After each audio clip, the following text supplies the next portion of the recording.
Yeah, tonight I needed something a little less stressful to work on. It's been a difficult stretch. So I'm just working on some sketches for my binder. It's basically a free sketch night where I can just draw whatever I feel like drawing and not try to do too much and do things that practice that helps. Hey, Jonathan, how's it going, man?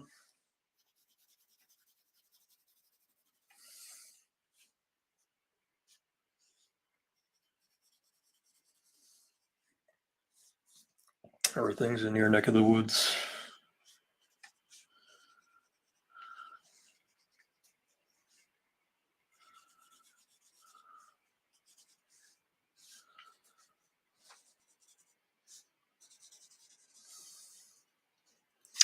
This is not actually. This was just a quick crosshatch.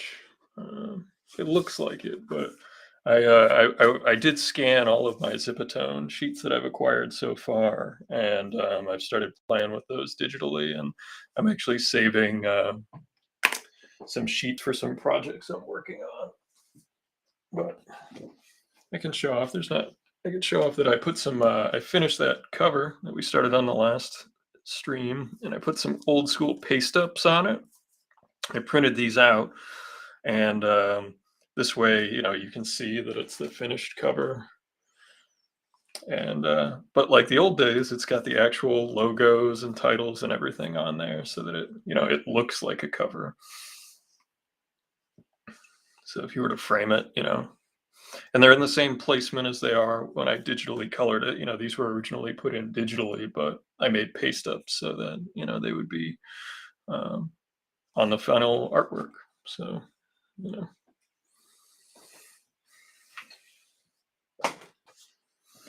Same old on your end. Yeah, sometimes that's good. I could use some same old on my end.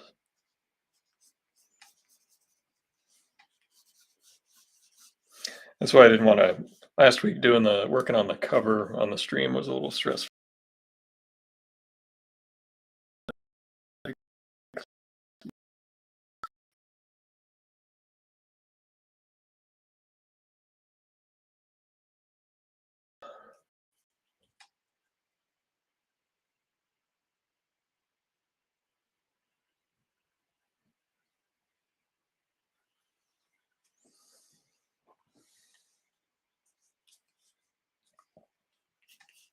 Looks like my camera blanked out for a second. Everything look okay on your end? Sound coming through?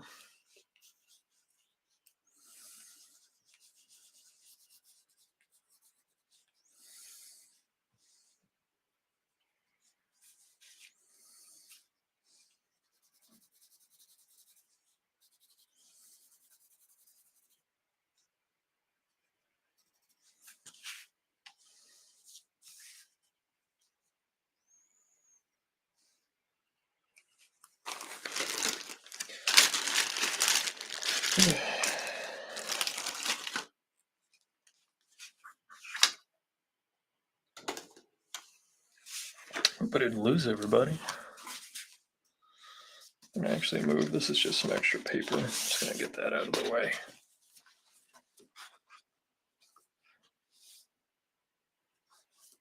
Yeah, I think everybody's work has been tough lately, honestly. Different work, different types of work too.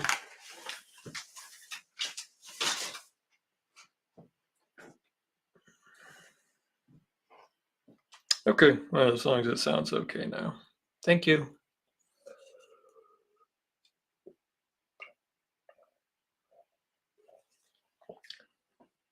I did see. I saw that you saw Ant-Man and the Wasp. I did see a movie this past weekend, but it was not Ant-Man. I actually saw the Oscar animated shorts, Oscar nominated animated shorts, and all except for one of them, I enjoyed a great deal.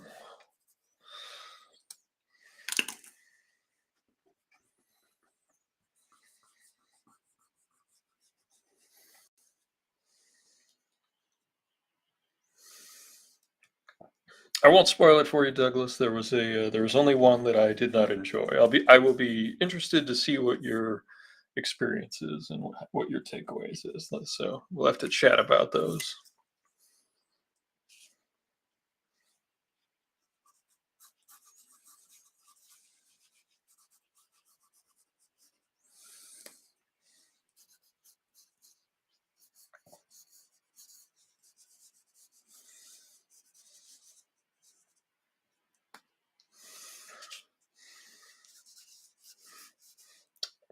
When I'm filling my binder with stuff like this, I'm always trying to come up with characters that maybe people don't see very often.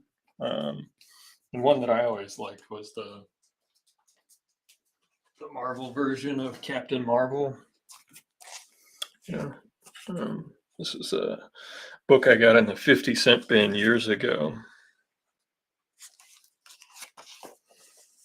And this is some of the first Pat Broderick artwork I ever saw, and I always liked it. Drax was awesome character. He was totally different from the one in the movies, but I would say that he was awesome.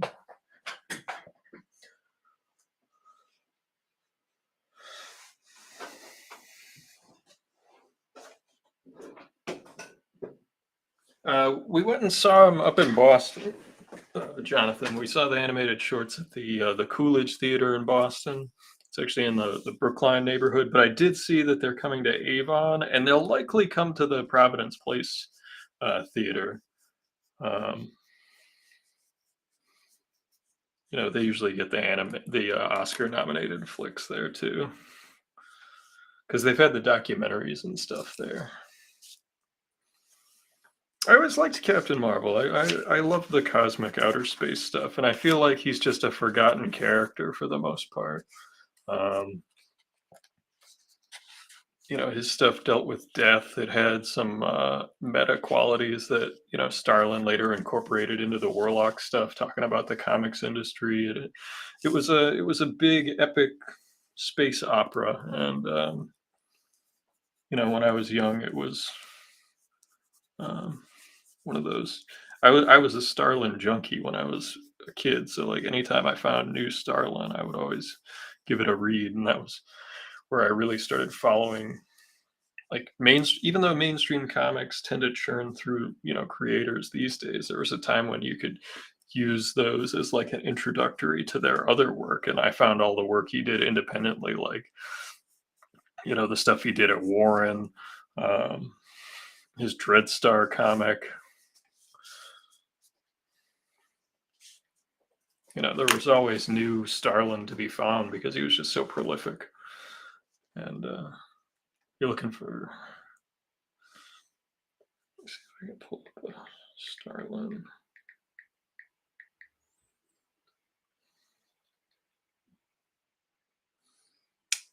Images. Oh yeah, great stuff. Even though that's got a Ramita paste up face, famously, where he just pasted a face in front of it that he drew. There's a Starlin. That might be tweaked too.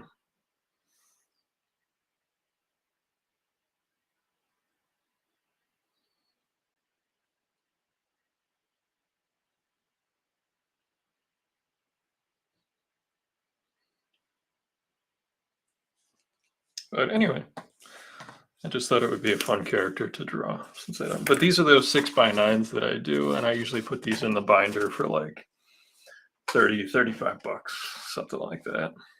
Cheap ways to get some artwork. And because I have them pre-done, people can just grab them and go, you know. I do these in addition to, like, I always have some tick drawings in there and some TMNT or whatever stuff that people come to see me for. But like, I like to have stuff they don't expect. Do I have a donation link? I don't know what that means. I'm sorry. That's donate. Oh, you mean to like my channel? Not really. No. That's nice of you if you donate to people who stream. So feel free to donate $1 to like the Hero Initiative or something, or a local food bank.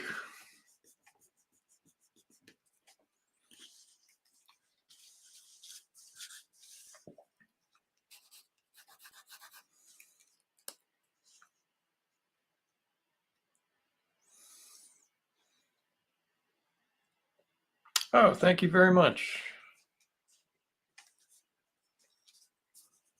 It's very kind of you. I can add a link to my PayPal. Get with it, Grandpa. Okay, yeah, I'll do that in the future. I don't have time to do it right now. My brain's kind of fried.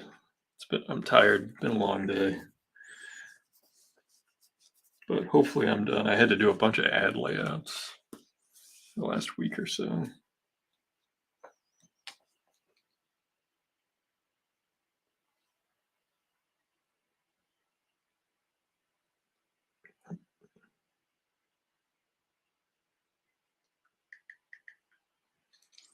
I had some reference up before that was helpful, but it's gone now. It's really just his hair. He's got like this big, fluffy hair.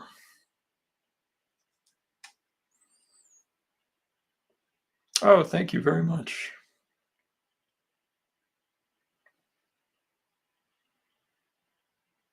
There we go. There's a decent shot of hair.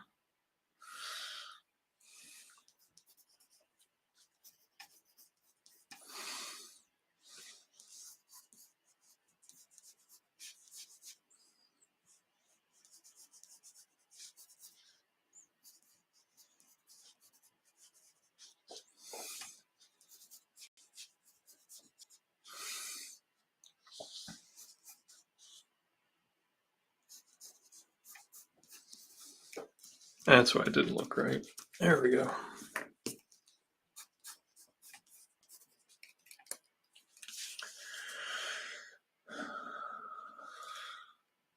Yeah, you're way. I'm gonna have to ask you because you're way more with it, Douglas, as far as like donation capabilities and like you know more about the internet commerce than I do. I'm one step away from, back when they used to send mailaways for comic books by taping quarters to a postcard and putting it in an envelope. I'm pretty close to that. I'm really not that far away. You're right, Jonathan. He's got the Farrah Fawcett fluffy blow dry hair look. My old man blow dries his hair to this day.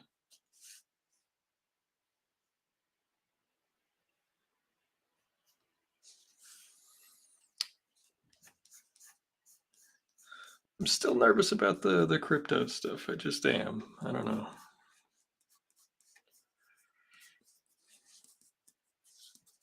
I'm sure you're right. It just makes me nervous, Doug.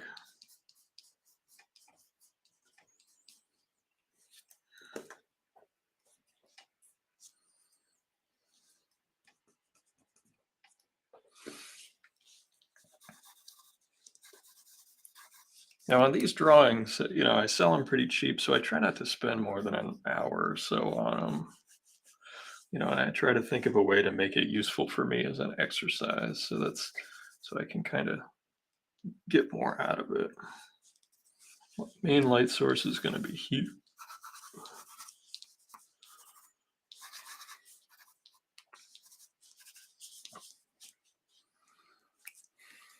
rid of that.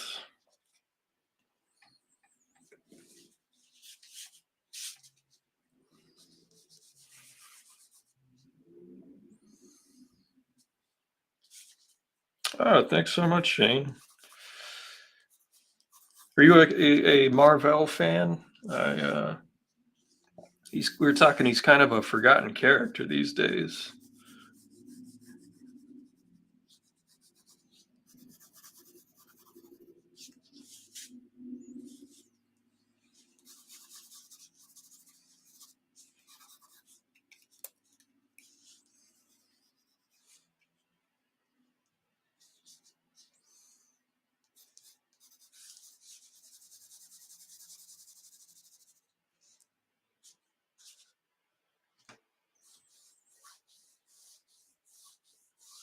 Oh, I'm glad you like that Raphael brush. I like those too. I'll even buy the cheaper ones for just fill brush or using them for watercolors. It's just a solid brand. Uh, Any friends of the Avengers you're cool with? That's good to know. Yeah, the whole Kree Skrull War, that was a big crossover.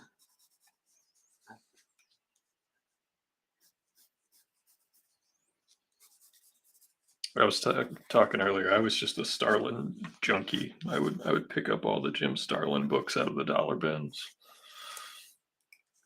I even read the Malibu ones like Breed, and they did another Dreadstar with a relative of Vanth Dreadstar that Ernie Colon drew at Malibu. I read those, but yeah, I always liked his work. I liked his writing, and he was a guy that I wonder if you were to ask him, and I actually might get a chance to because we're gonna be at the same show up in New Hampshire, and it's not a big show. Is if he thought of himself as an artist, or in Douglas, you might be interested in this perspective. Is that is he an artist or is he a writer who draws? Because like I always wondered if he was like had that perspective, like it was a means to an end to tell the story, the drawing.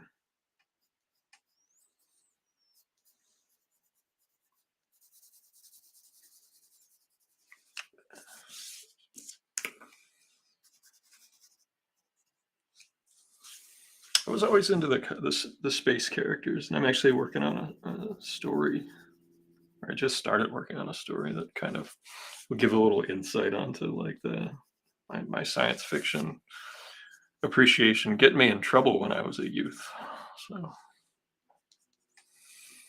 they're like, read sci-fi books; it'll keep you out of trouble. Well, this was one time it did not do that. I actually think this will be that'll be the second time I work on like an autobiographical comic. Big fluffy hair.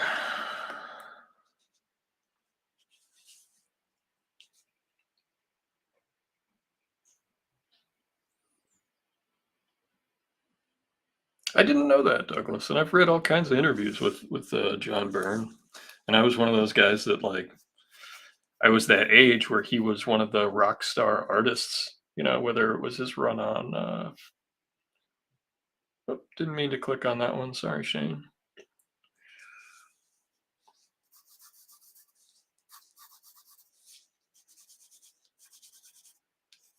He was like larger than life. People always talk about Jim Lee and the Image guys, but like before that, it was like Byrne and um, I would say who would we say is probably like that era before the Bronze Age, or so George Perez, Byrne, um, probably Marshall Rogers for his run on Batman, Paul Galassi. If this is the light source, it should probably be. This needs to be surrounded, so let's have it come like that. Yeah, Perez for sure.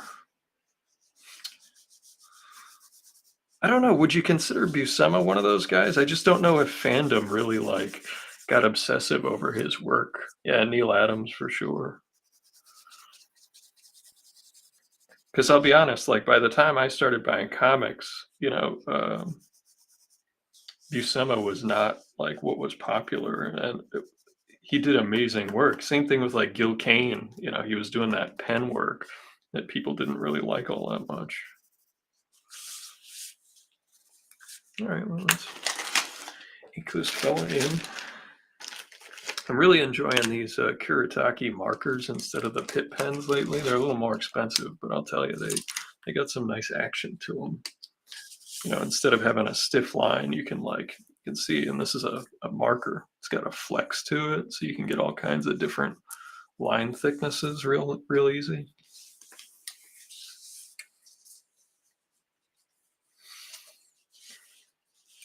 There were tons of artists that I liked that I definitely don't know if they were ever rock stars. Like Rick Lenardi did stuff at that time, and I don't know if he was ever considered like a rock star artist. Zek, I think, was one of them.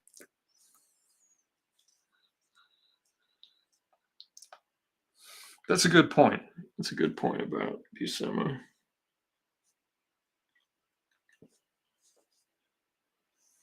That he just had he such a large body of work for so long.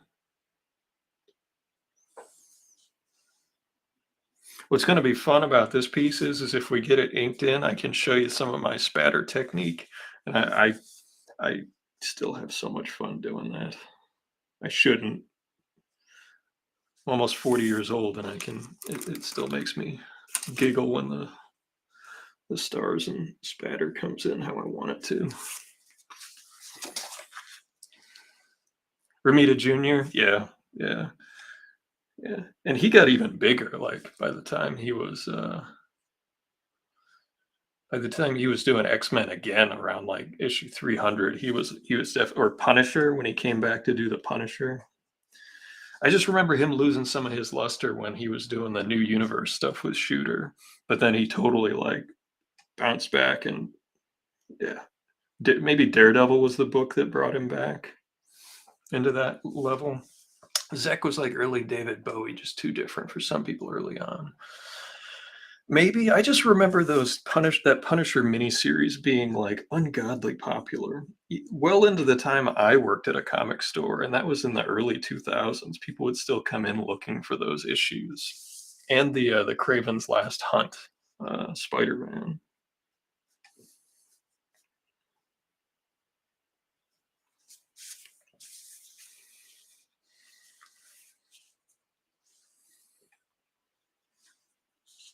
I'll definitely add some stars in the dark of his costume, but I want to leave like the middle portion free, so we have a clean break between stars, face, costume, stars, and then maybe even some more. Oh, for sure, I agree that Dramita's work definitely changed during the Punisher and the Cable stuff. Like his stuff got really boxy, and I don't know, it had a different energy to it. You're right. You're totally right about that.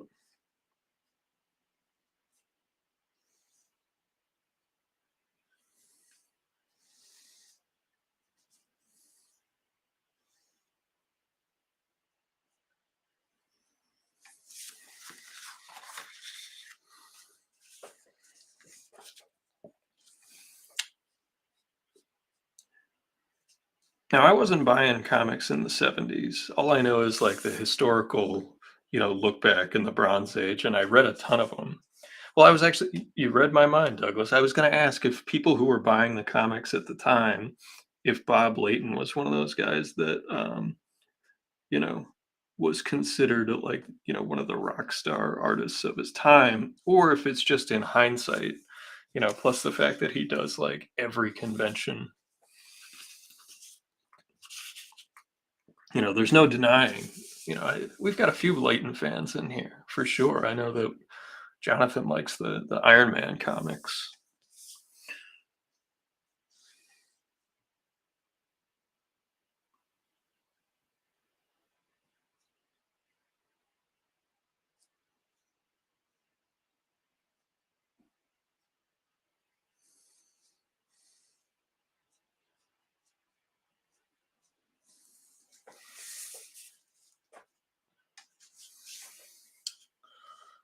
You'd agree with Leighton? Yeah.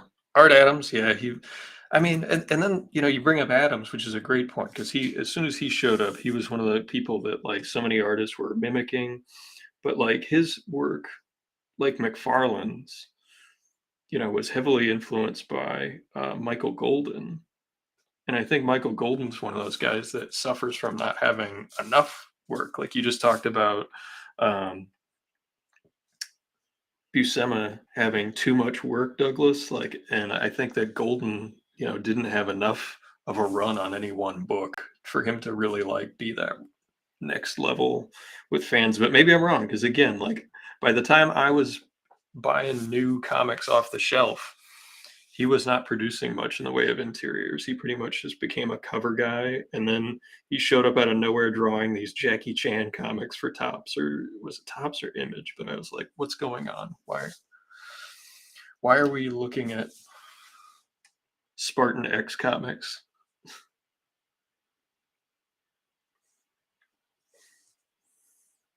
I wonder. I don't know, like, because both he and Sterenko had like very small windows where they were producing interiors, and yet they have like undeniable influence on the way people drew comics after that.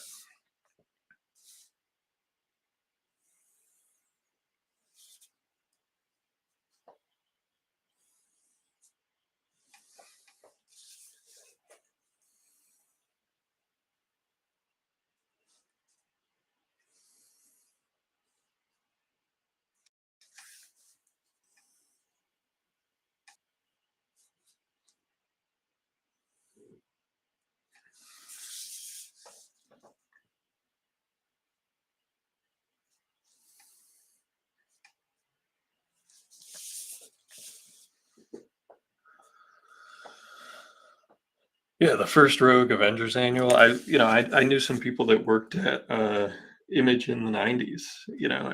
At multiple studios, and they all told me that that was one of those books that was on everybody's table. Like everybody had that. Everybody had the early Art Adams stuff, like all the X-Men annuals that he had done at that time. They were all around.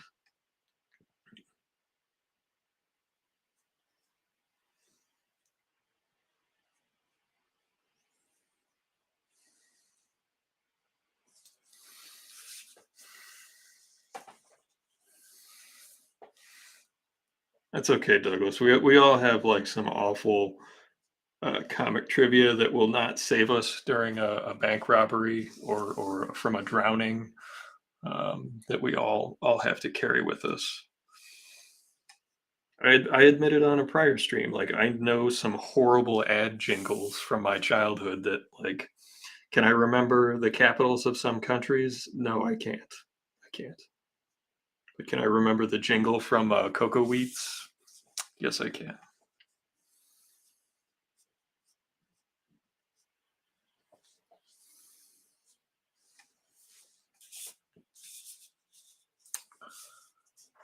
Classic X-Men, Shane, Classic X-Men was one of those books that was so important for me early on because like all we kept hearing as kids was how important and good these X-Men comics were.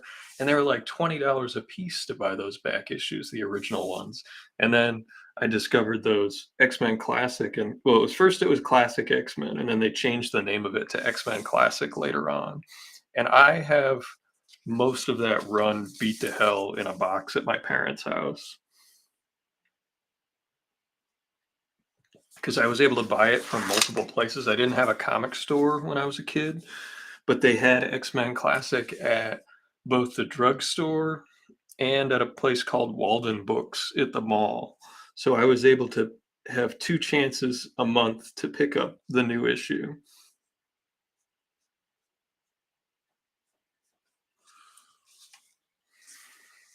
Hey Desiree, how you doing? Working on some convention art to have in my binder. I was working on some Undersea Hero. Walden Books, yeah, yeah, it was the bookstore at the mall. We had a mom and pop bookstore that we went to, and then we had Walden Books at the mall. And actually, I picked up a book the other day.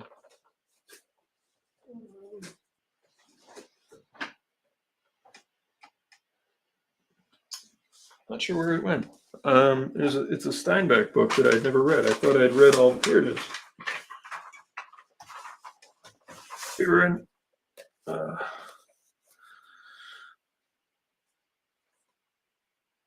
Steinbeck, Sweet Thursday. Andy Kemp, one of my high school chums. There was one in Ohio, but there was not one in Connecticut. Where I lived in Connecticut, there was not one. It wasn't until much later that I discovered a store in the next town over. But by the time I moved to Ohio, yeah, Comic Shop Plus, and it's moved around a couple of times. I think it's in the mall now. I think it's actually at Indian Mound Mall. I went to their new location and signed a bunch of books there for them when they first moved um, to the standalone store, and then they moved again. And I have not been to the new location at the mall. Have you been there? Have you been to the new stop at the mall? But, hey, but thanks for popping in.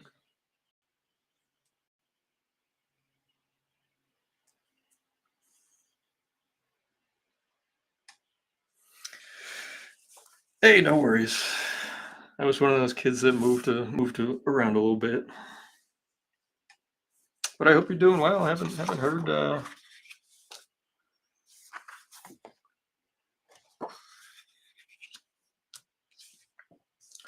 haven't seen you in years. So took your son. The mall is sad. Sorry.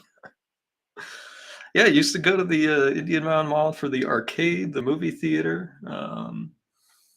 The shop is very nice. Well, that's good to hear. They always had a nice selection, and I always found it great that the young man who owns it now was originally just one of the comic fans that hung out there. He bought it from the other owners.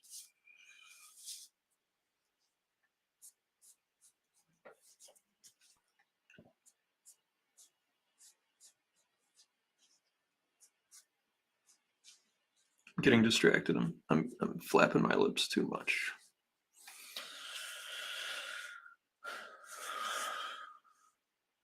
It's nice to hear from you.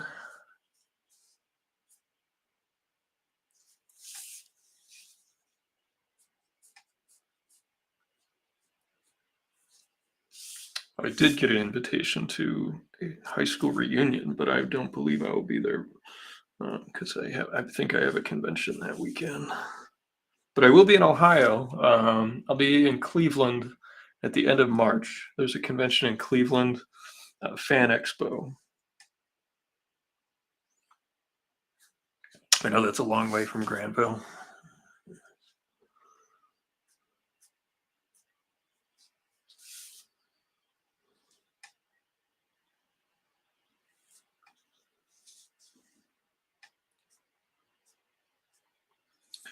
Yeah, I try to do at least one convention in Ohio every year, and there's a chance I'll be at a second one, but it all depends on what's going on for San Diego this year.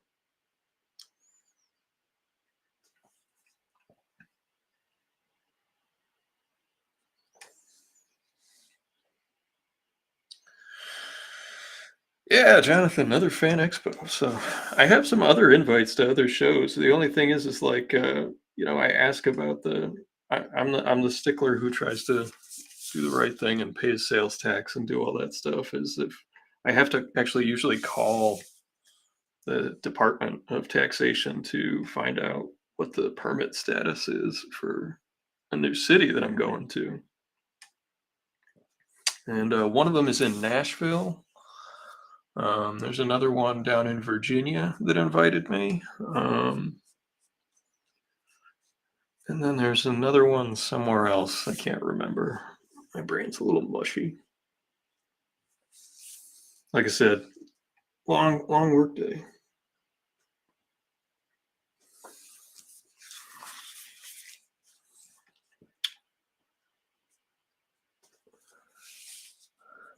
But yeah, the Fan Expo Cleveland. I've wanted to do and show at Cleveland for some time.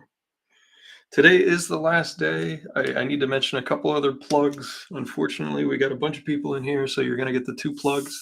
There is a Kickstarter going for a book called Redemption that I did a variant cover for, and I believe today is the last day. I will tweet out the link, uh, unless someone can place it in the comments section for me, which would be a big help. But I did a variant for Carissa's book. And then I also have another variant that just went up for another Kickstarter called Doghouse for my buddy Rodney. Rodney is one of the other few baseball fans out there that is also a comic book creator. So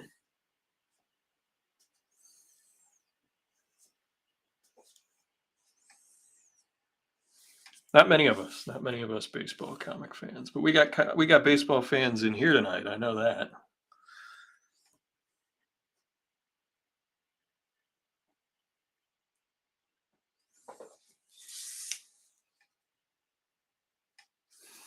Now, the one thing about these is they do smudge.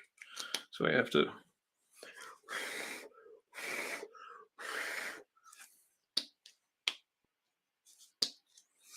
If you read the script, Douglas, my cover was, believe me, tame comparison. I sent them three sketches, or two sketches, different ones. And that's the one they picked. I read the script, and it read to me, and look, it was fun. It read to me like a Ralph Bakshi cartoon. So that was what I was trying to evoke, at least in both of the sketches I sent them, because it was that feeling of uh, a cartoon that definitely blurred some lines and had a purpose. So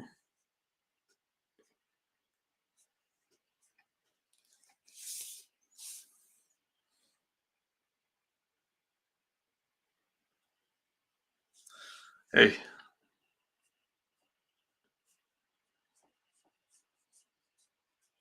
we go as subtle. We're as subtle as a chainsaw here, you know.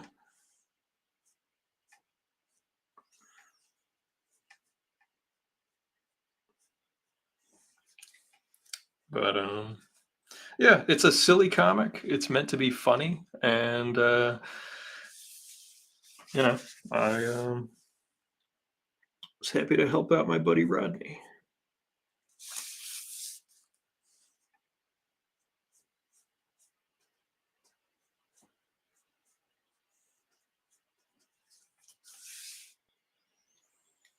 I did color it. Yeah, I was going for definitely a neon glow flat. Lots. I've been experimenting a lot with flat colors lately. And the two things that I drew best on on that piece were the desk, and then believe it or not, I actually think I drew a nice pair of shoes.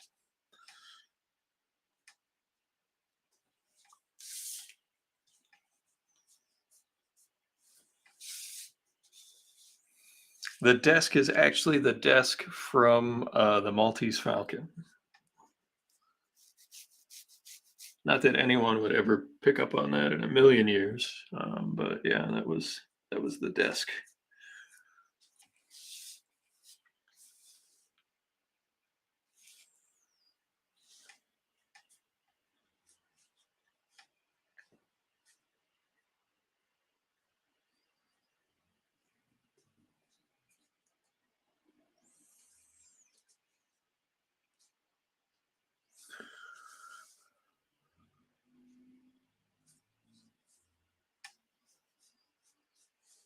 Yeah, that one just went up, and then the one for Redemption, today's the last day, I believe, to order it.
An NFTs color scheme. Well, if that's how it reads, that I have to say, I have to admit that's unintentional because I don't know what an NFT color scheme is. I was just going for like flat colors, monoprint kind of a feel, like 70s, uh, kind of black lightish.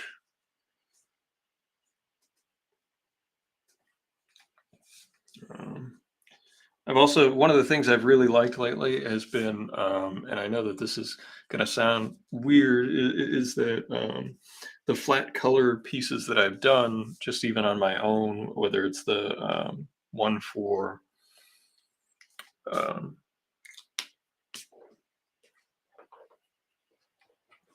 well, in both of those variants, is they print well.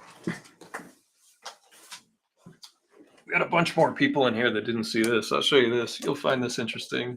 This is the Hack Slash cover that I was drawing last week. It's the homage to the Meatloaf cover.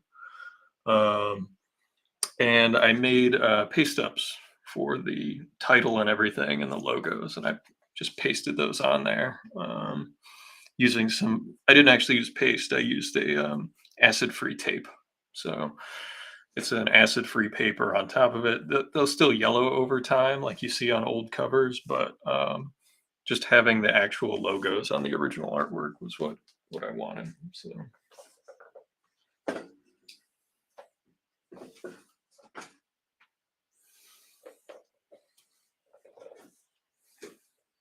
Oh, and the clouds. There you go. That's what I call toss hatching because it's done. You'll see over here with instead of straight on. There's a lot more wispy lines.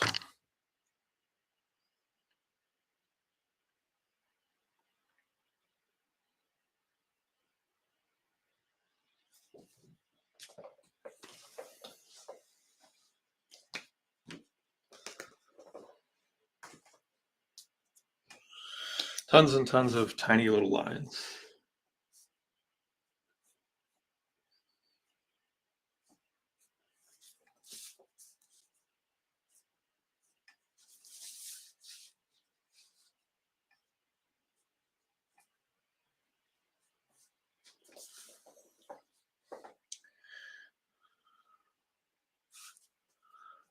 For the electricity, I did, but I mean the hatching like around stuff, like I would just do it around things. But like you can see right here, I used like a whiteout to make those little lines, and then like on this stuff here, this line right here, I used some whiteout. But like these right here, I just inked around it.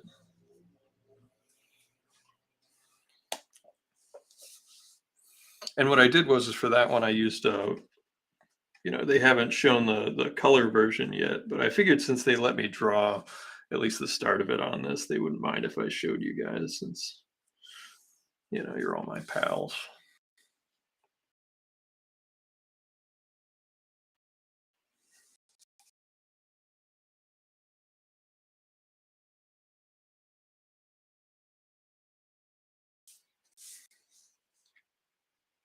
There you go. Thanks, Shane.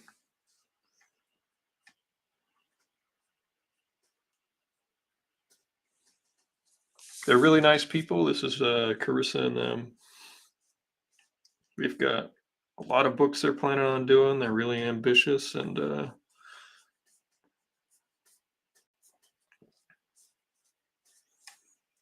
it's a hard game to really get into. So.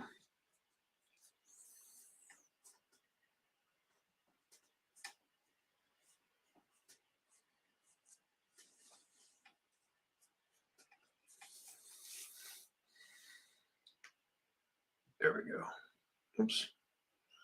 Clicked the wrong thing.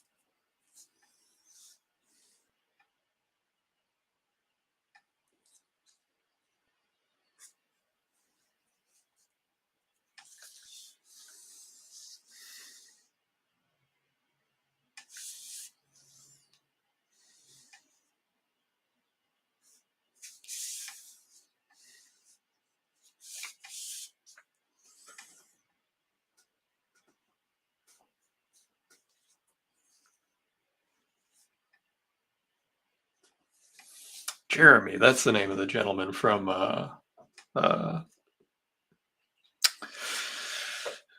Comic Shop Plus in Newark.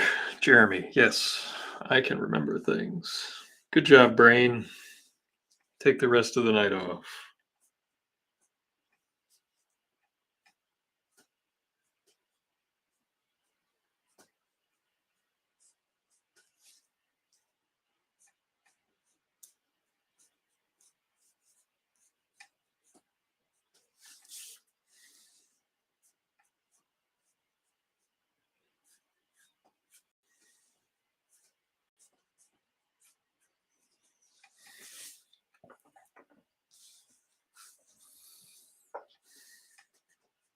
I should have put all that stuff in my description for the video tonight.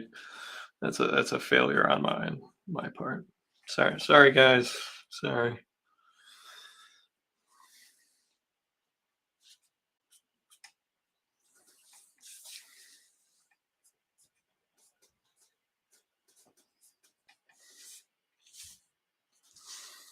Got a bunch of people in here tonight, so there must be some new people. So thanks for popping in. This is my weekly live drawing stream where we hang out and we can talk comics and talk movies, talk whatever, and talk about artwork.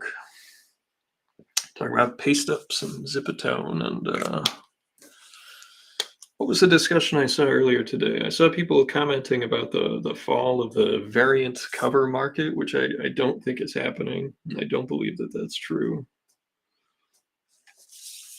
I think that variant covers are just going to continue to be a part of the game.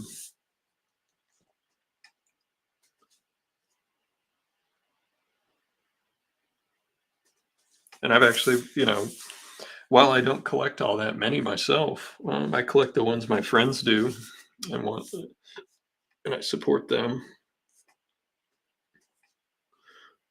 But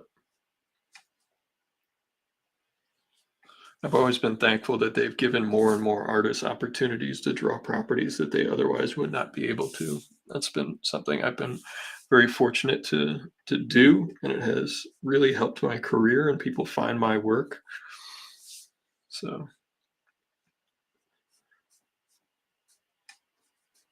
that's pretty much been my relationship with variant covers, is that doing them has been really, really helpful.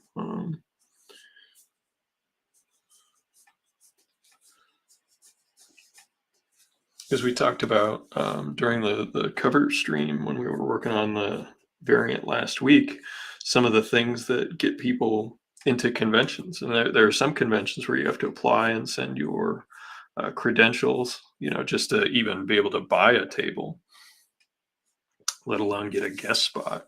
And being able to put Ninja Turtles, Batman, Red Sonja, and all that stuff on my resume for those types of conventions has helped me um, exponentially.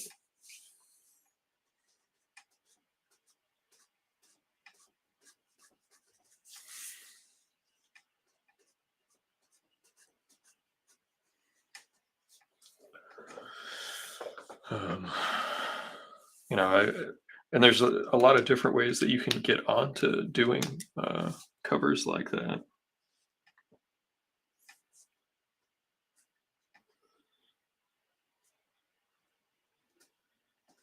Conventions can help.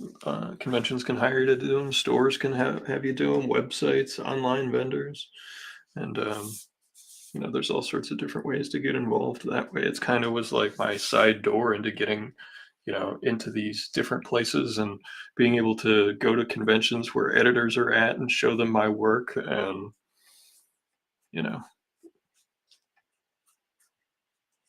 for me, doing those covers was definitely not the end point, but it was definitely a way to help me get more exposure and people to see my work. And in the eyes of some people, it validates their work. I don't think it validates my work, but it definitely makes it so that I would say that it's easier and more recognizable to people. Like if you can say I've done this, they might check out some other stuff that you've done. So I don't know. Douglas, you've done all kinds of work for like Valiant and stuff. Has that been your experience that, at times just being able to throw a couple IPs people have heard of or characters people have heard of, it helps you introduce your work to people?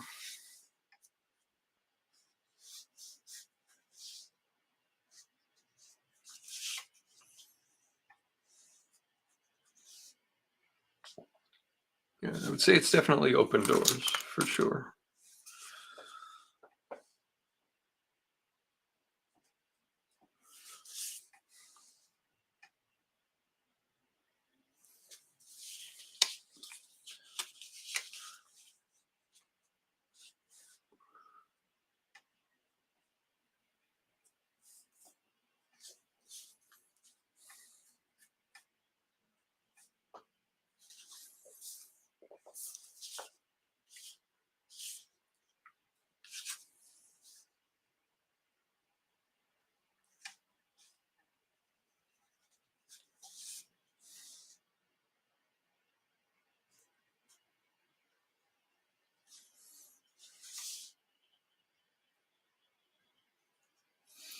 Mad did, but there's very little crossover from someone who likes Exo Manowar into Arsenic Lullaby.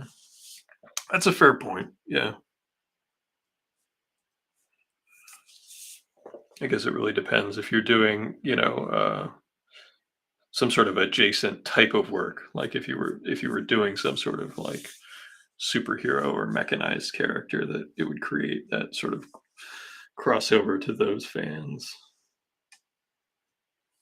I could absolutely. Mad makes total sense.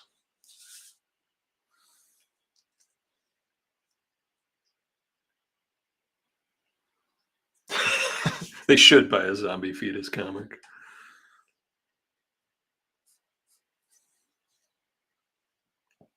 I could talk about the importance of a zombie fetus comic to my discovery of independent comics in high school or in middle school.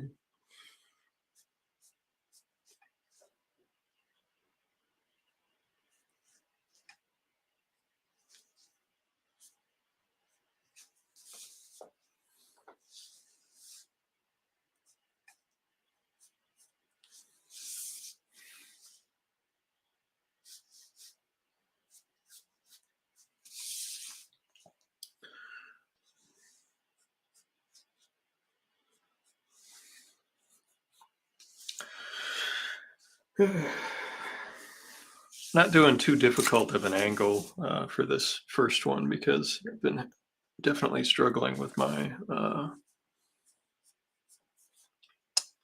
confidence this week. So doing an angle or a shot that doesn't require me to, you know, really move the skull all that much has been good.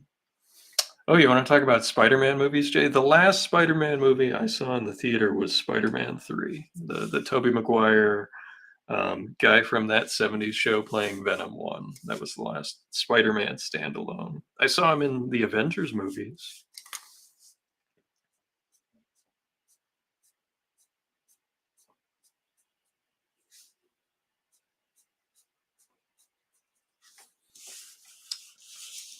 I still have not seen a single standalone Sony.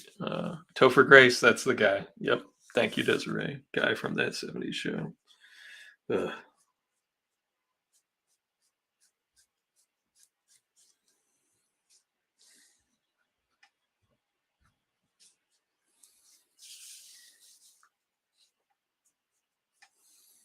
And I don't mean the dad who played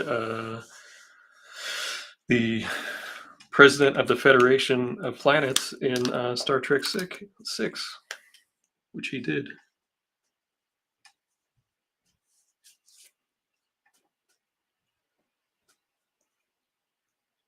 What was the other movie that he was in? The sci-fi movie with Christopher Lambert. Fortress. He was in the original Fortress.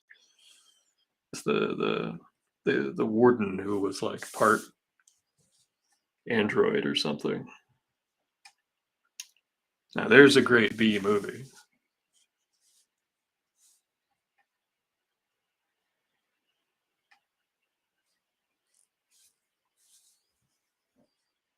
Here's your choice to play Peter Parker. Interesting. Interesting.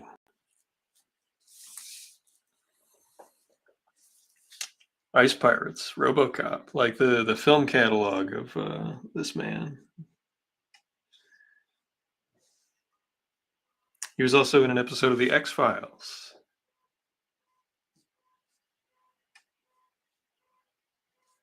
There's a car alarm going off in my neighborhood.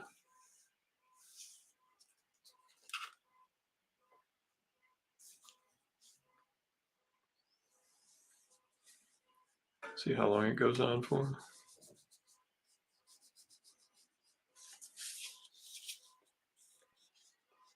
Still going. Still going.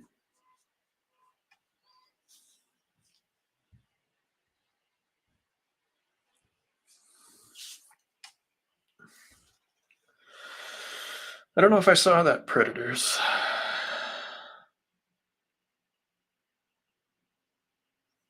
Car alarm in Fall River? No way. No.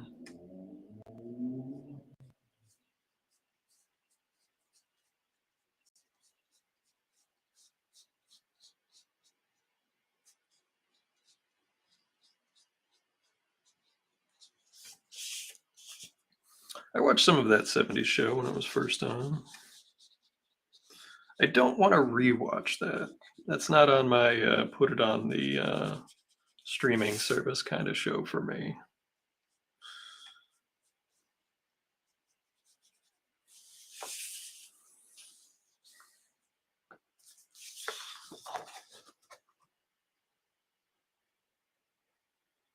It's pretty rough. That hair's not very, it's not very pretty. But for these type of just quick sketches, I try not to sweat it too much because if I sweat it, I will never get it done. There's some ink in here. Nice.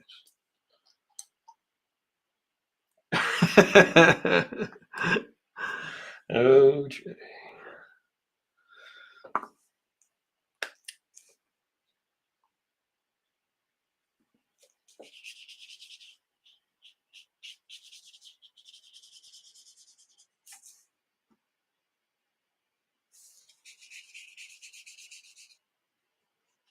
Oops. To throw some white out there. My bad. It's all right. I do these in black and white.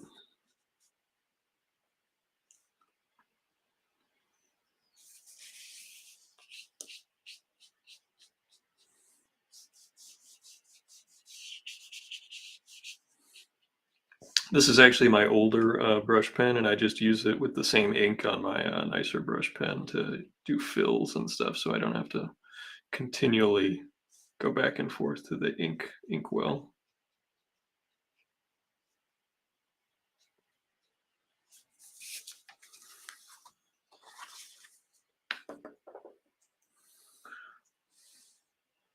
One of the first drawings I ever posted on the interwebs was actually of Captain Marvel years ago on the old DeviantArt, which is probably still there.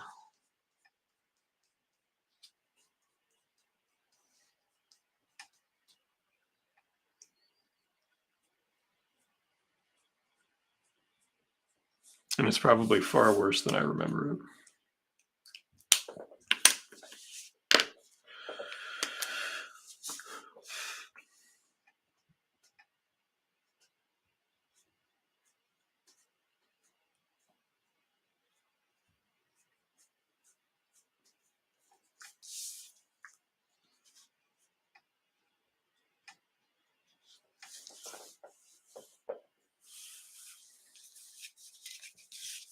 What are you working on tonight, Jay?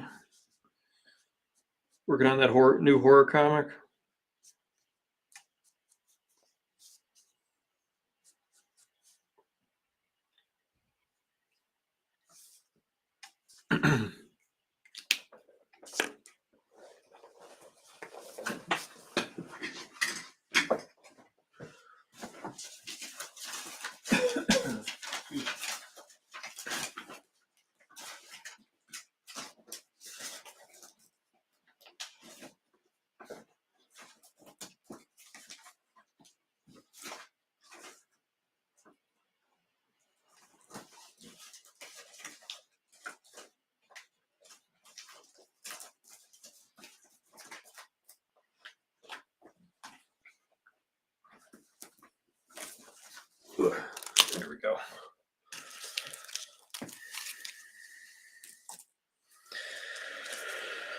Well,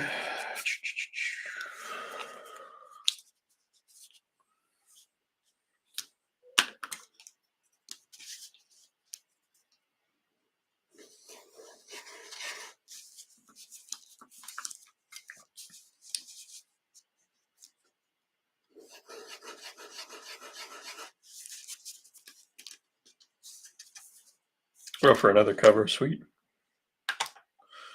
Fingers crossed you get this one, man.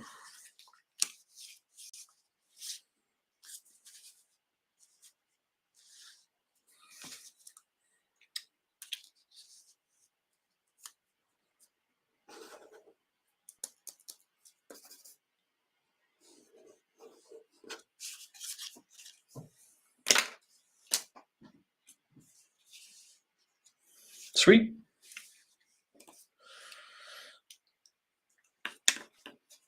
Yeah, whether it's with Alan or one of the other guys over at Dynamite, they're always very nice. At least my exchange, my time doing stuff for them.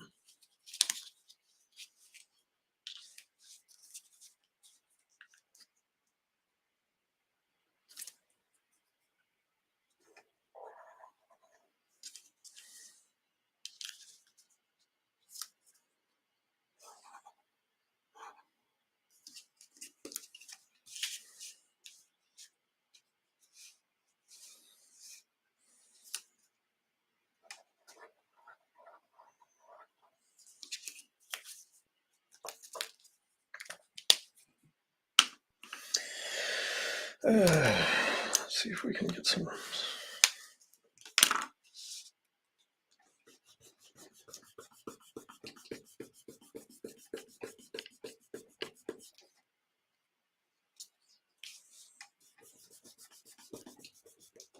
Clean up some of this graphite.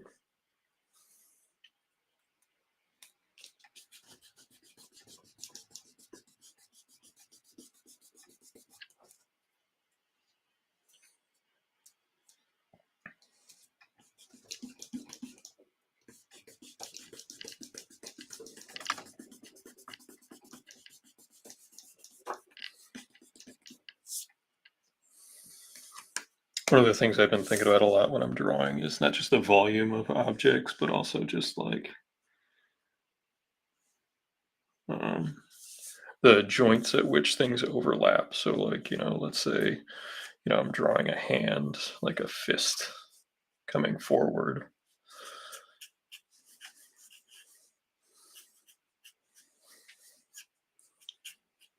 Where this elbow joint is back here in comparison to, like, let's say a shoulder, the foreshortening of that means that this muscle is going to be partly obscured, so the arc of it is going to be a little bit different coming into the elbow joint. They're working on how things foreshorten better and not drawing too much of an object, and how these elements here, like where it crosses. Let me see if I have a red pen or anything. I don't think I have anything that's a different color readily available, unfortunately. I'll just use a bigger marker. But yeah, like these points where, lines cross on the exterior on these joints. These are the positionings that I'm thinking of currently when I'm drawing objects. Oh, thank you. Yeah, it's pretty simple. That was good design back in the day when they had a really good job of like having different material by like having a section that was dark, whether it was blue or black or whatever. They would have a nice dark section that broke up the costume visually.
I've been working on it. It's been one of my more recent ads of areas of study, I would say.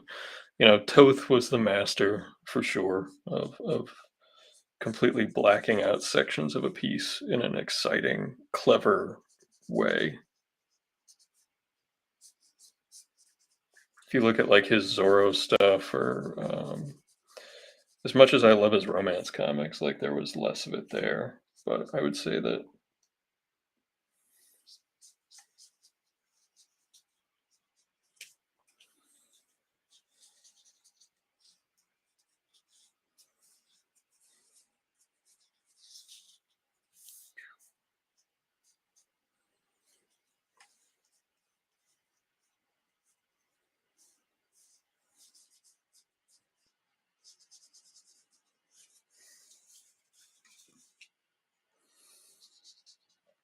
And this is more of a painter's technique with a dry brush.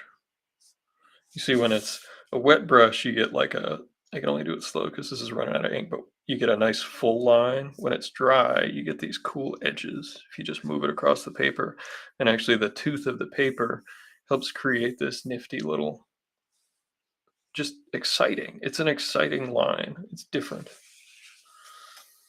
And I thought maybe for some outer space energy rays that it would be a good use, and I thought it would be fun to do and neat to look at. So sometimes I definitely add stuff to a picture that's more fun to do than is good for the drawing. I don't know if that makes sense, but it's more like we add this little bit here.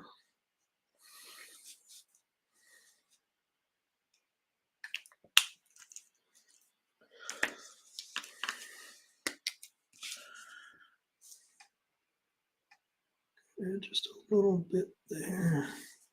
And now we have our light source we can go in. Finish off. He's got light colored eyes. He's got blue eyes. So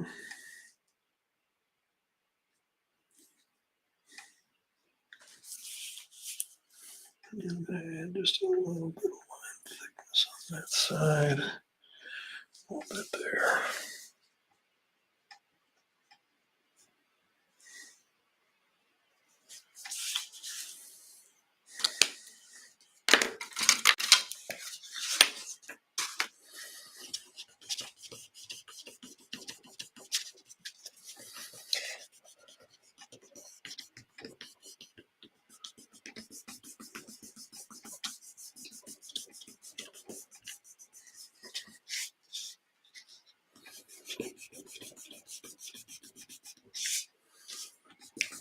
Now, in order to visually differentiate, the star from these two planets, I'm going to add some, like as if they were like a gas giant, add some lines and some rings to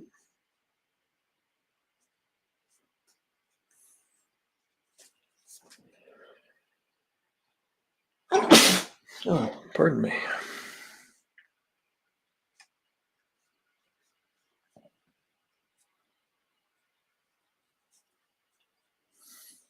I'm doing another, I'm going to be on my friend Allison. She was on the first Team Up stream. I'm going to be on her drawing stream on Saturday at 2. We're trying to figure out what to draw. Do you guys have any ideas? She does more manga influenced. I don't know. I was trying to come up with something that maybe if we both drew it, you could see the differences, or a different take on it. I'm not sure.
I'm gonna flatten out these blanks a little bit, and then we'll get our spatter going, which is very fun and it's very easy.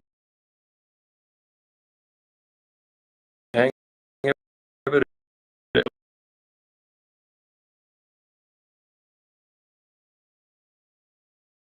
all kinds of things where you can have all sorts of little dots, and you don't have to draw every little dot.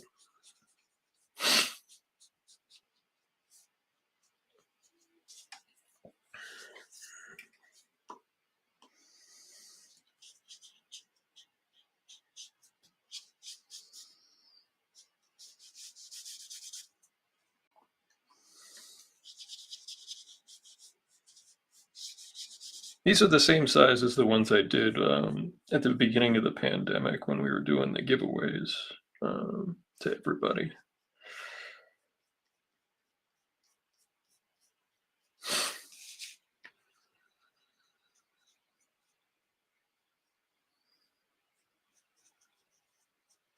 6 by 9, yeah, 6 by 9. It's half of a 9 by 12, and then they fit into those giant envelopes that miraculously only take one stamp.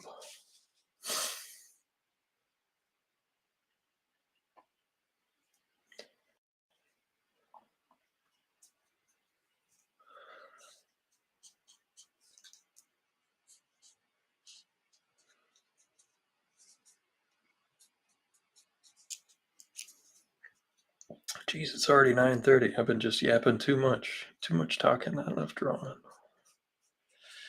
I was hoping to get 2 of these things done tonight. Who should I draw for the other one? Or at least I'll start it. Who should I draw for the second one? I don't even know. I usually just grab a random comic book and just pick one from there.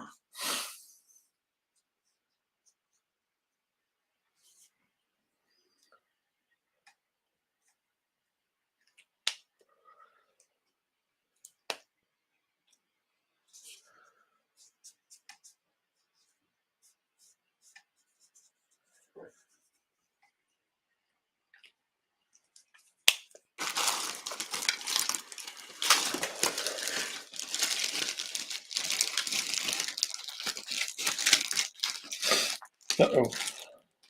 Missing my current card that I've been using. It was a old AAA card. Let's see if I have one around. 2 seconds.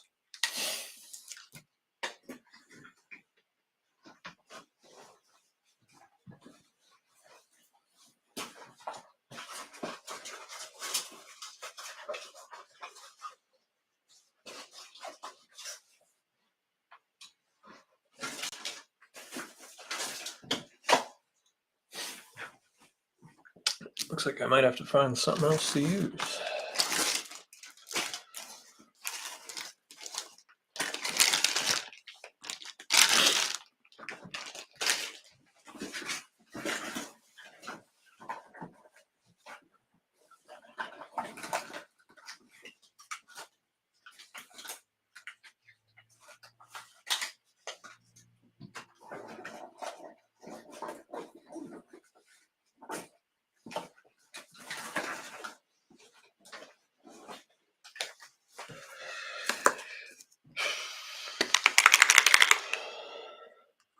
Oh wow, that's cool.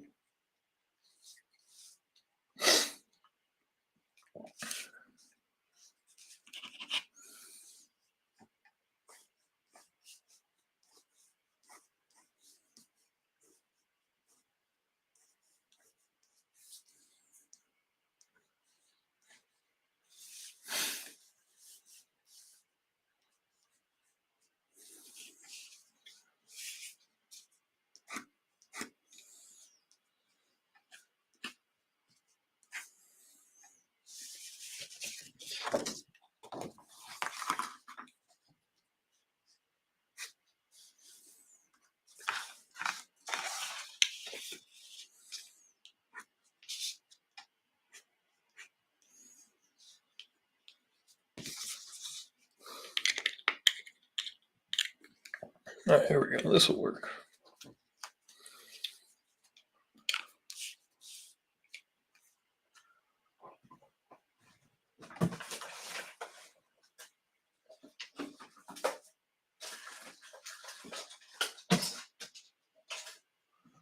Perfect.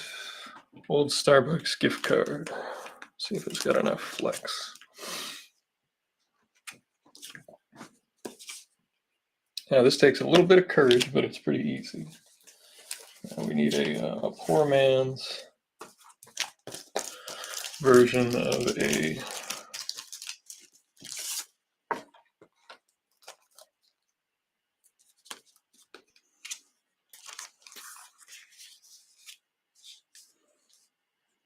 there we go.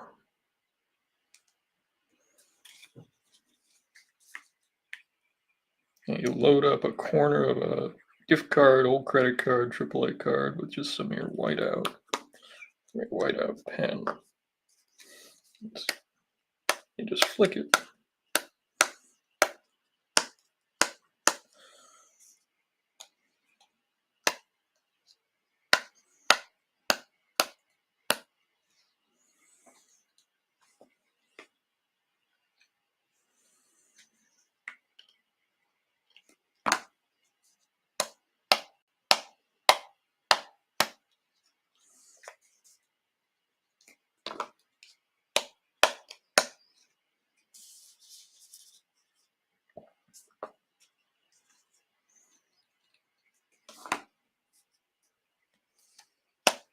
Now, this does take some practice, so you can just do it on like a big sheet of paper, like if you had a piece of cardboard or something. But it's a good technique, and I especially like it at conventions because it's easy to travel with.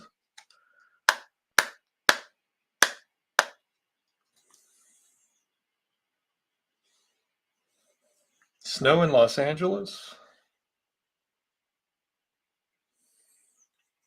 I had no idea.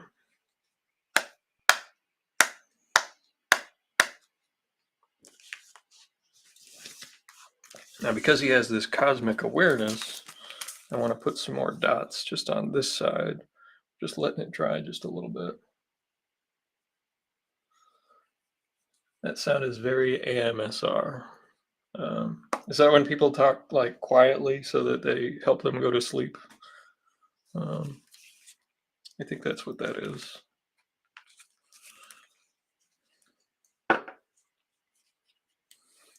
Okay, so we want this side of him to get some more dots.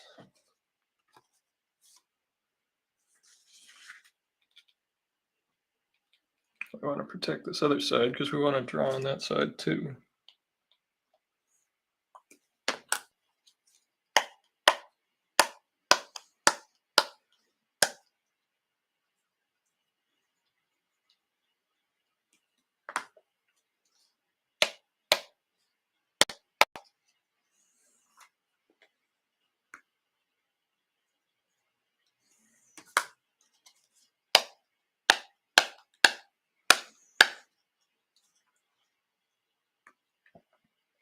My only warning with this when you're practicing, do not get this in your eyes. If you are prone to accidents, as I sometimes am, it helps to wear a pair of glasses or sunglasses or safety glasses of some kind.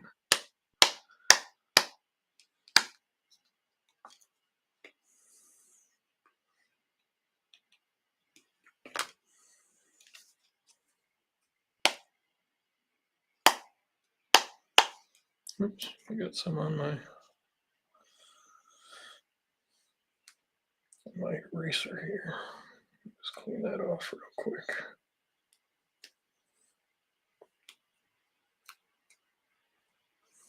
Don't mind if it gets on my pen, but can't have it on my eraser.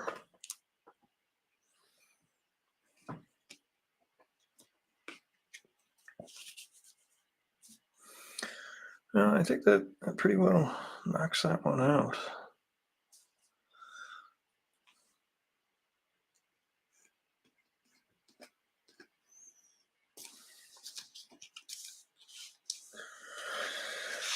But yeah, oh, I gotta fix this. There we go. Now one down. Huzzah! Then we can start on the next one. You guys got any ideas of who I should draw next?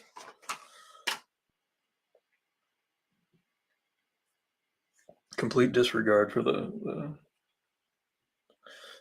mintiness of my comics. I think I got some whiteout on one of my comics here. Hey Brian, no worries.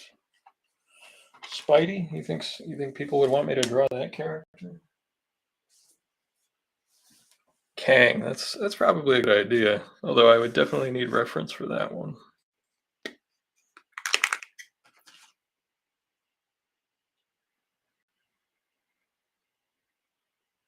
Can robots do cocaine in 1974?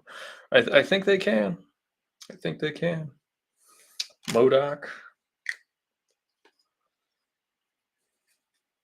Oh, thank you very much.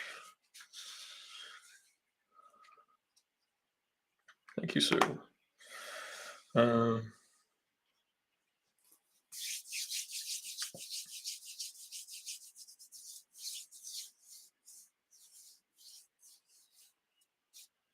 I always thought MODOK was cool. I mean, I don't know what made him mad, but MODOK was always a cool character.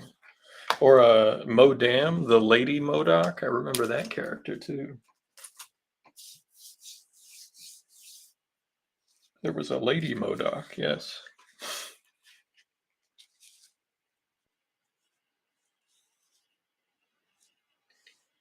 MODOK. Okay. Well, let's draw a MODOK. I don't think that's not true. I've drawn one MODOK, I think. Let's see if we can find some like good old school Jack Kirby MODOK.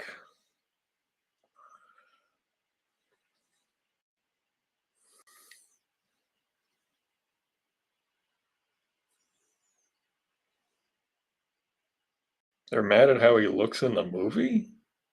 That's a thing? I mean, that's just so cool. Look at that. Classic Kirby MODOK. I don't know. The Jack Kirby Museum, no less. There's a giant MODOK. He's pretty creepy.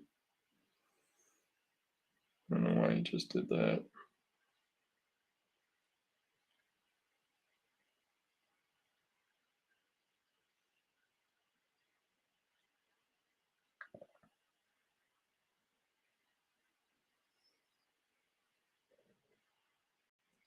Pretty creepy.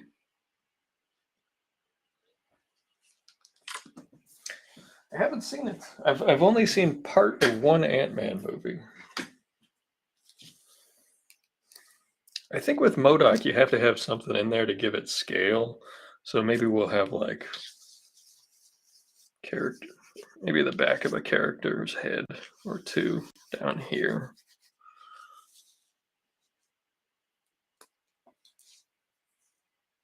It's even more PS3 era CGI than She-Hulk was.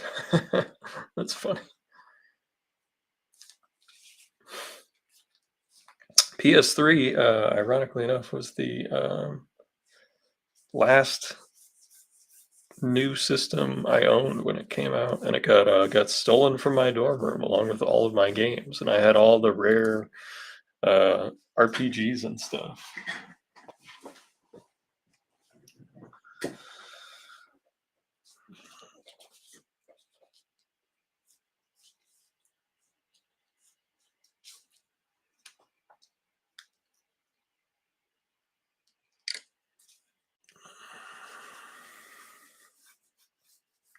I mean, he's just a giant head for the most part, right? With like weird eyes and stretched out mouth.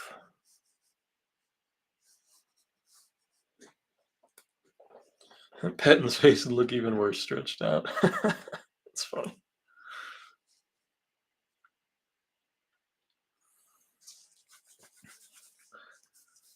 The fellow that ran JP Comics, Paul, he was a big fan of MODOK.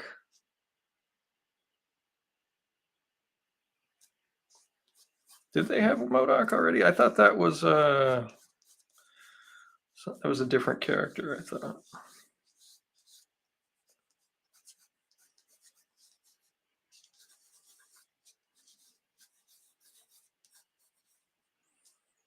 A different character, like in a robotic body.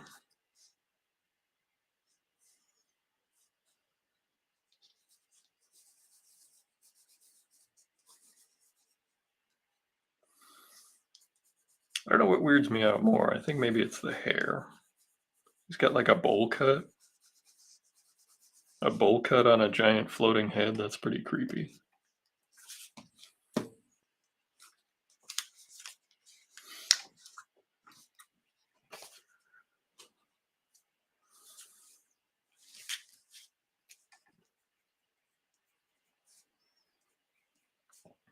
Now I believe that this is a character that's meant to be exaggerated, so we're gonna do that instead of drawing him, trying to draw him heroically proportioned or something. I think he's meant to be flippin' ridiculous. So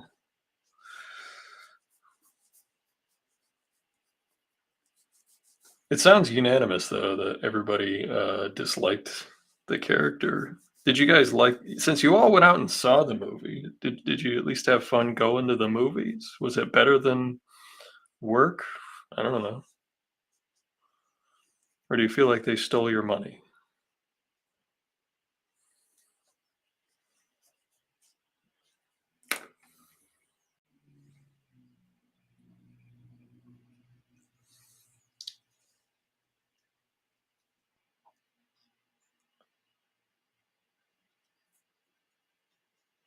I mean, how do you make this not look creepy? I mean, it's a monster.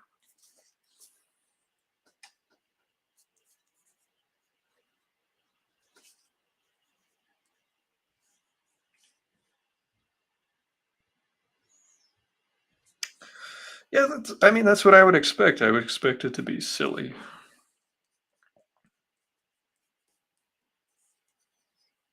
Some of the characters, they do take a more serious tone, like the Captain America movies. I thought they took like very seriously.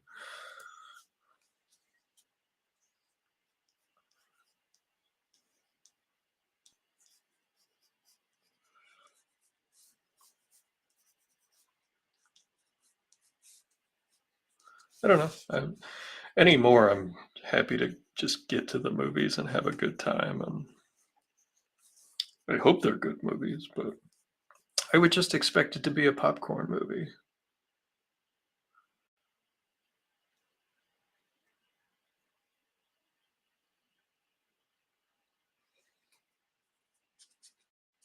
You think they should have saved him up for a more powerful Avenger? I can understand that. I mean, my nostalgia button will get pressed with certain stuff. Like, I'm sure I'll be more interested in what's going on when they start talking more X-Men stuff. Um, I'll be more into it. I'm gonna go see the new Guardians because of Adam Warlock. I feel like if you have a giant floating head with a laser on it, it has to be firing its laser. I don't like. What's the point? And then we'll have like maybe some explosions behind him and like some Kirby crackle. How's that sound?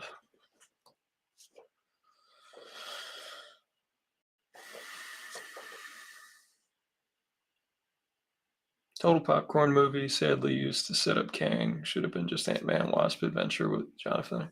I mean, he's a terrific actor. I've seen him in some really good movies, so I'll be interested to see what they do with him.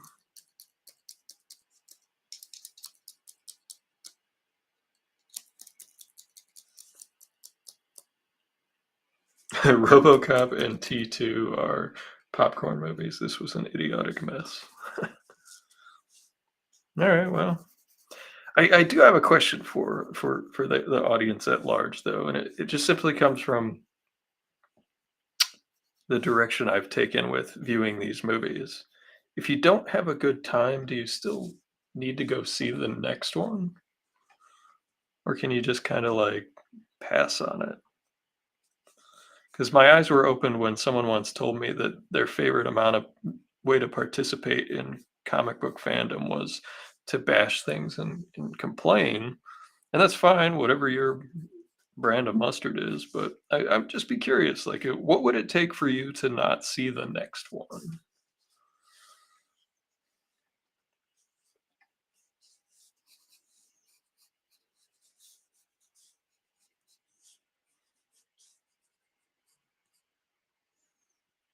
Yeah, I think T2 is pretty serious. I mean, I would agree that it's a popcorn flick just based on the amount of like explosion-y type things going on.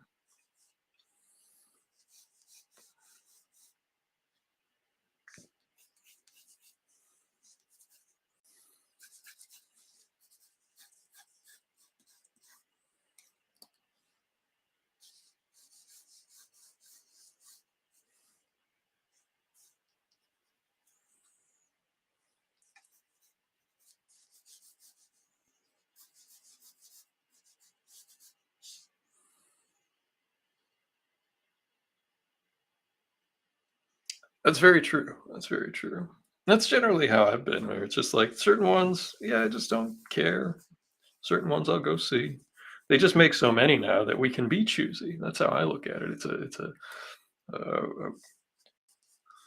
comes from a place of having, like we were talking about earlier, more supply than I have to give in demand.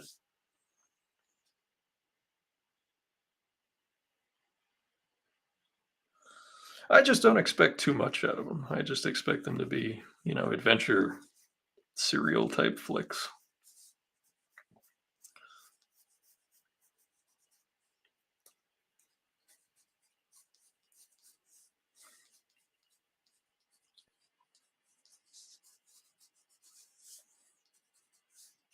Got to have his little feet, right? Like that's really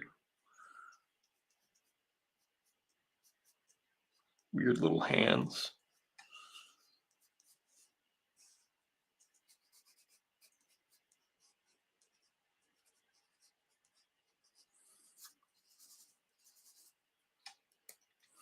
If one shoulder is here, then way over here is the other shoulder. And then that's where the elbow is. That foreshortening I was just talking about.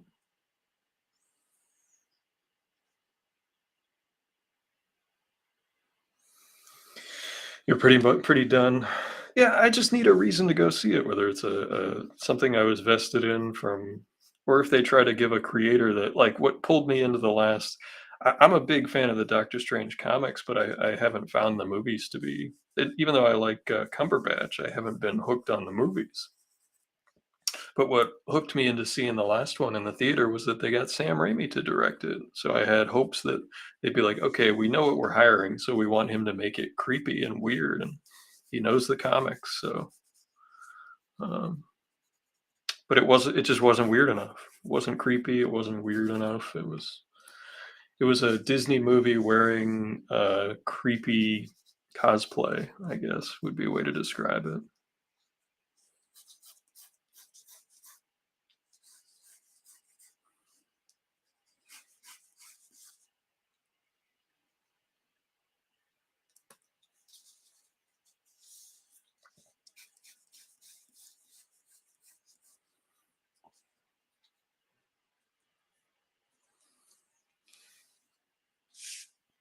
I have no idea what his head laser looks like, so I'm gonna have to lean on the reference for that one. Okay. One of the things I never figured out was just how to like construct believable Kirby tech without looking at reference. And I know that that's such an important piece of like the Marvel Comics language that I should have taken more time to learn that. But like, I don't know. That's the kind of thing that if I was getting hired to do it, I would take the time to really pull it down. There was some Evil Dead music and stuff, but I don't know. It just didn't. It was. I guess it's because I just didn't really have much of a attachment to the. I didn't see the Vision and the Scarlet Witch, so like I didn't have a vested interest in what was going on with the Scarlet Witch, and the movie didn't make me care one way or another if she was a villain or a protagonist or an antagonist. Other than like the only motivation there was for her to be a good person, it seemed from just watching that movie was that she was an Avenger and that was enough. Yeah, and I haven't seen it. It might be good, but I just saw Doctor Strange, and it to me it didn't do enough to explain why I needed to care about her struggle. I don't know. So maybe a person who has seen that would definitely get more out of the Doctor Strange movie than I did. I don't know. I'm kind of having fun with this MODOK. He's pretty weird.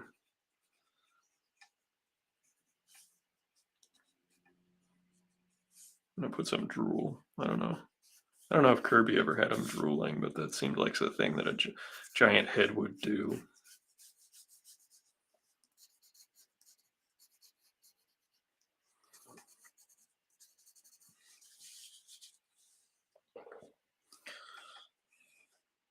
Kind of like drawing the tiny hands, not gonna lie. A little weird, but tiny hands. Doctor Strange was supposed to come out first, but the pandemic messed up the schedule, so they had to rewrite a bunch of stuff. That's one reason Wanda's stuff seems so off. Well, that explains quite a bit. So, like, they had to go in, reshoot, rewrite a bunch. That definitely explains that disjointed feeling, especially in the third act.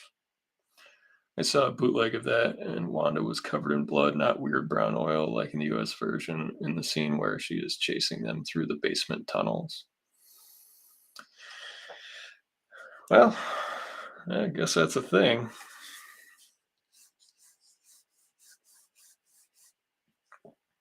There was a time when I would watch bootleg movies, but I definitely stopped when I was.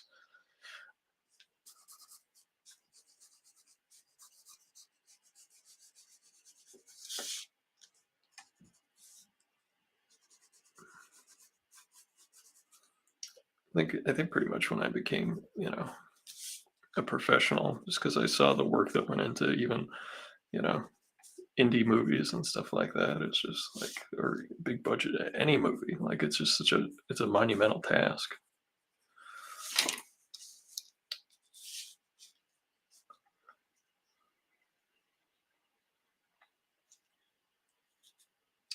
If they had waited like normal humans, it would have been a much better progression.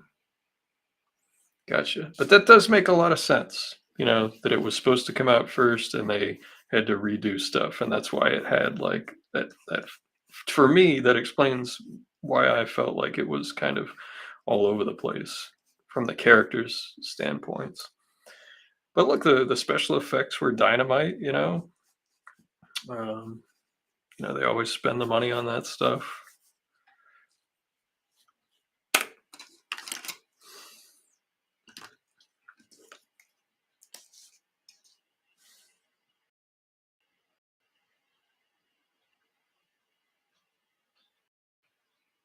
Stranger Than Paradise. Which one is that? Who should we have here down below? Maybe like Captain America or somebody? He's got a pretty recognizable head with those like little wings. Got to be able to recognize who they are from the back of their head. Go with Captain America. And then maybe like part of the shield right there.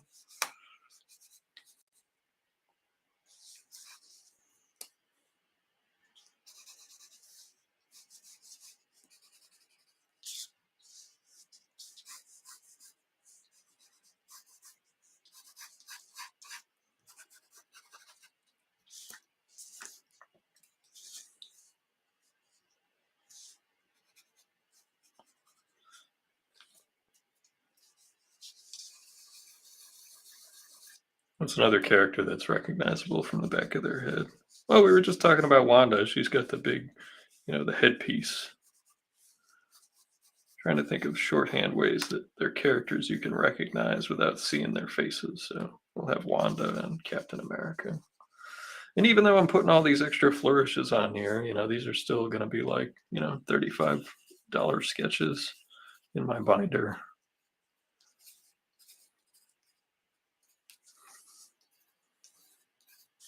I'll have this part be Kirby Crackle. And then if this is going to be a rocket, we can just have something like that. There we go. Actually, I would like to have this laser be, so we'll have the crackle come up all the way there. There we go. I will check out that link. Now here, we're going to come back to, like I was talking about earlier, just working on those hands.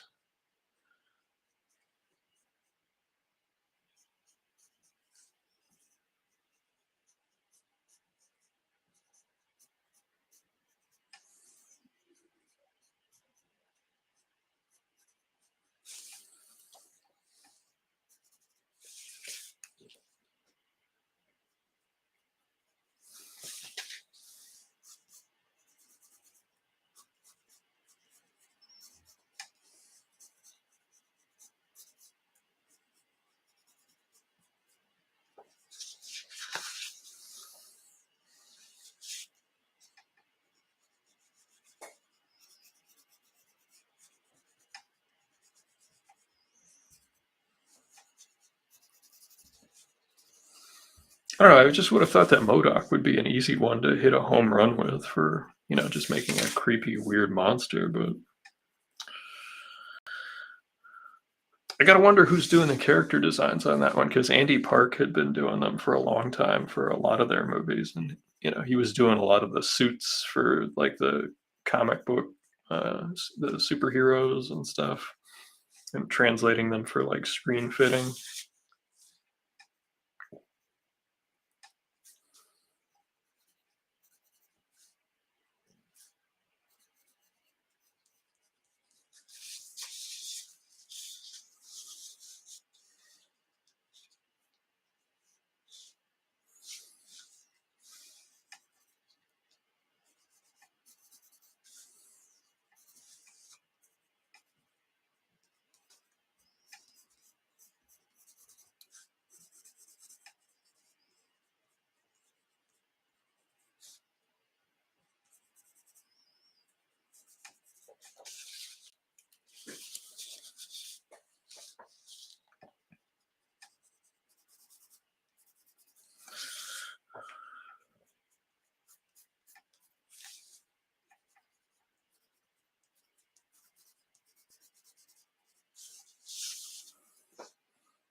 I feel like this MODOK head and face shape is looking like a deranged version of my own.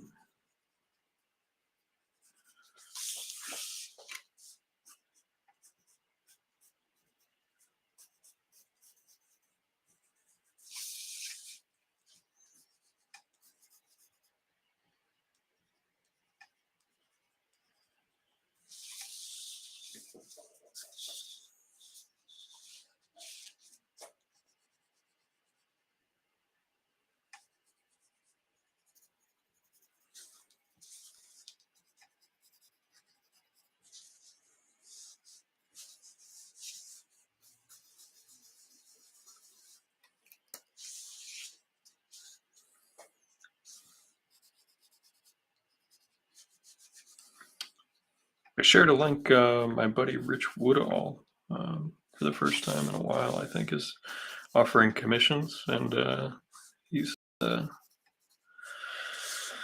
good artist and a bunch of Ninja Turtles stuff. If you're here as a fan of the Ninja Turtles, he'd be a good person to look up for affordable commissions.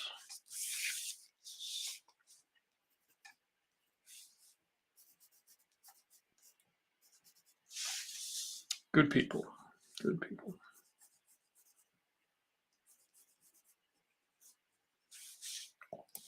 Yeah, it sounded like his hot water tank broke, so freelancer's life and trying to fix life stuff.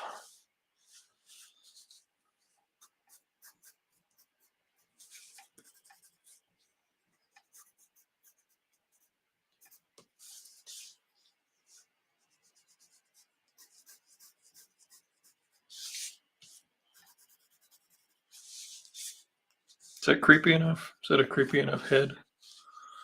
Does it need to be creepier? Is that even possible? Looks like he's got more wrinkles.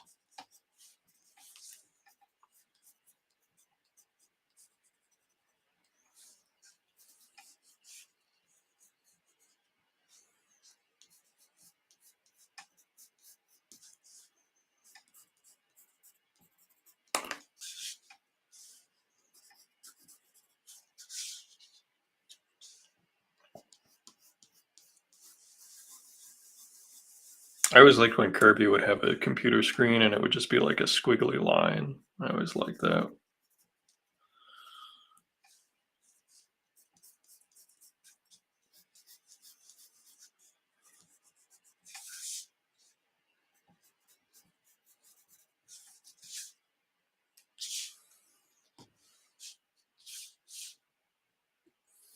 I'm not sure how this edge would look. Me too, Desiree. It's always energizing to look at his work and exciting.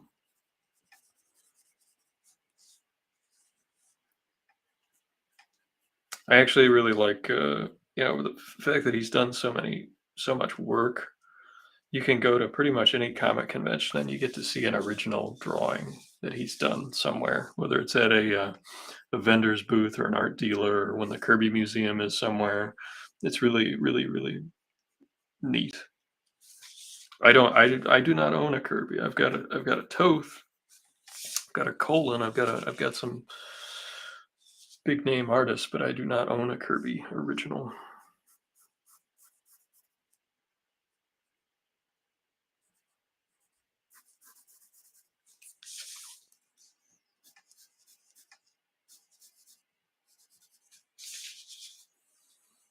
Well, it looks like we're getting to the end of the night, so I'm trying to at least rough in so you can guys get a general idea of what Hodak here will look like.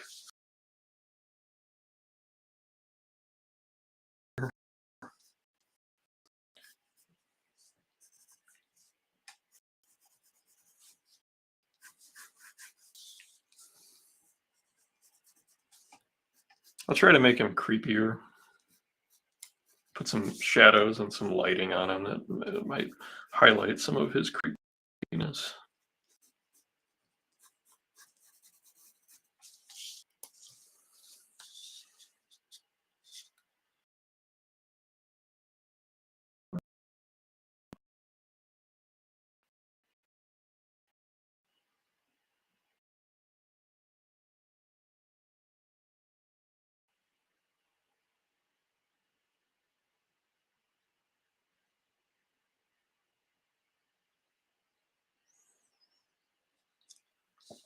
See, I click to show a comment and it bleeps out on me for a second.